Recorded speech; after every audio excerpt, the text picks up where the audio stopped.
I mean, every once in a while priests come across a Sunday that has a gospel appointed that they want to call in sick or something. This is one of them. That's it. I guess I'm telling you that so in case it doesn't go very well, that would be my excuse.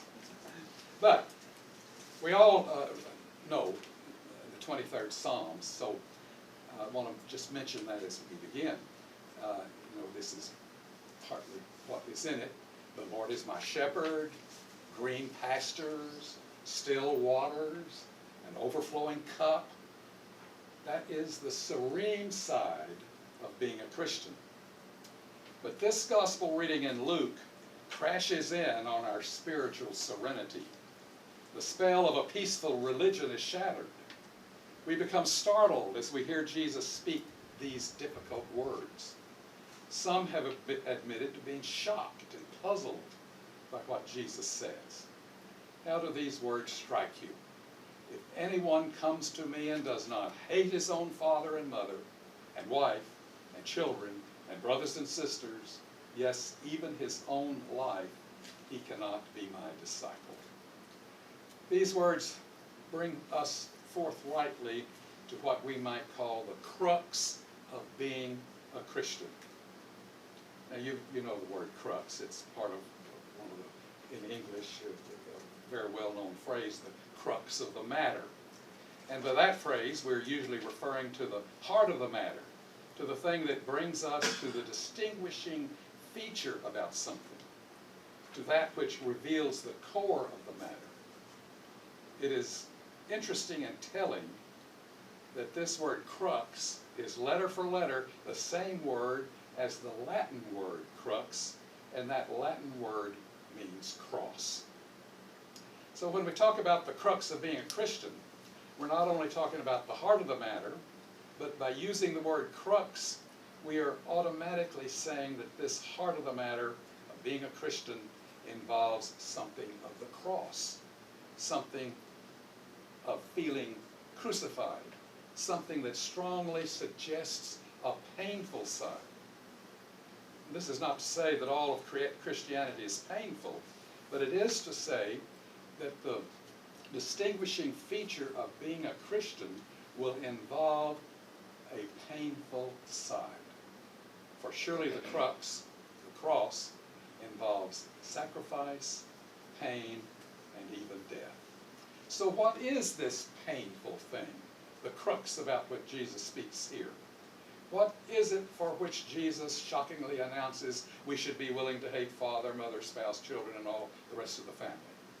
What is it for which we must be willing to give up everything?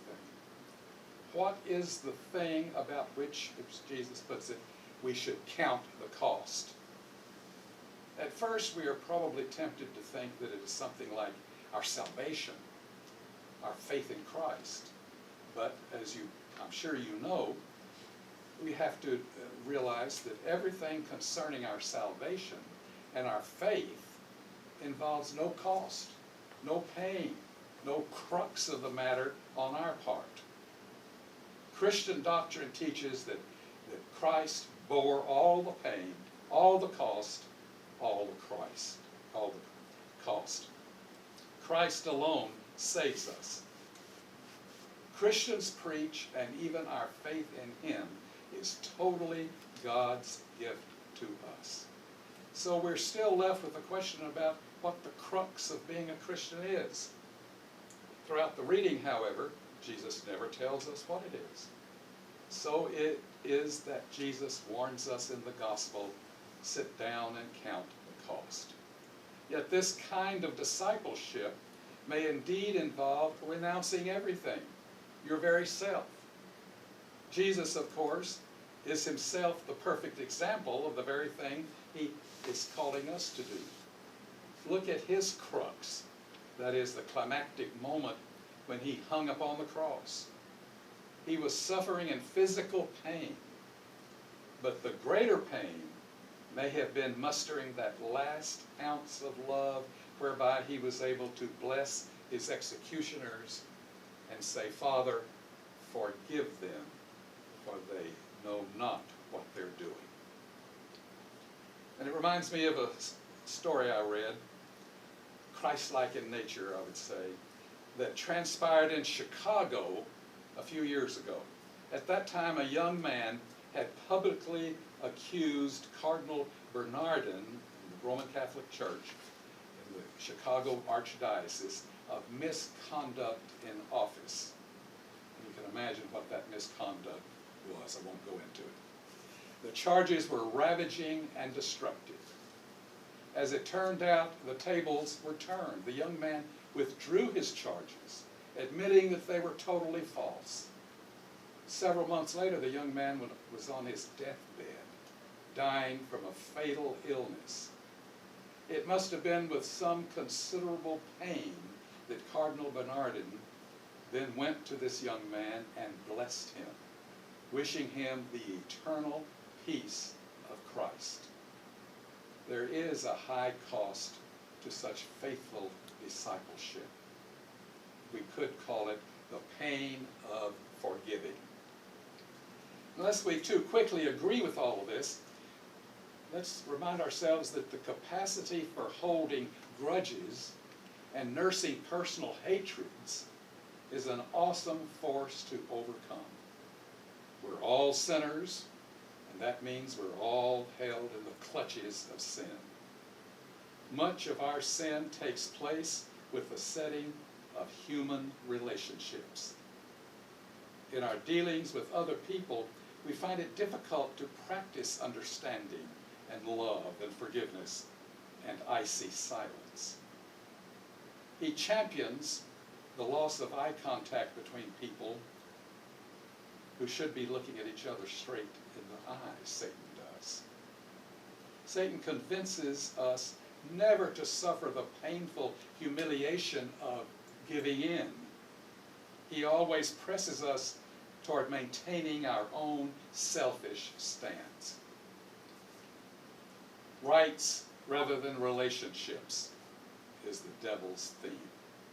Environmentally and socially speaking, our world stands at the precipice of destruction on this very day because some people stubbornly insist upon their own way, not caring what is destroyed in the process.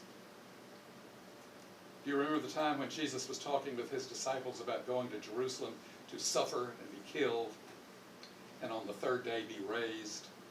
Peter grabbed Jesus, took him aside and rebuked him. We're told he said, "God forbid, Lord, this shall never happen to you." But then Jesus turned to Peter and said, "Get behind me, Satan. You are a hindrance to me, for you are not on the side of God, but of men." Those who chose the path of redemptive suffering can expect criticism from even their closest friends. It is evident that the friendship between Peter and Jesus was strained at that moment. Sometimes loyalty to God must transcend maintaining smooth human relationships. It was in this light that we can now perhaps understand what Jesus was saying in the opening verses of this gospel reading. The shocking words, "If anyone comes to me and does not hate his own father and mother and wife and children and brothers and sisters and yet even his own life, he cannot be my disciple."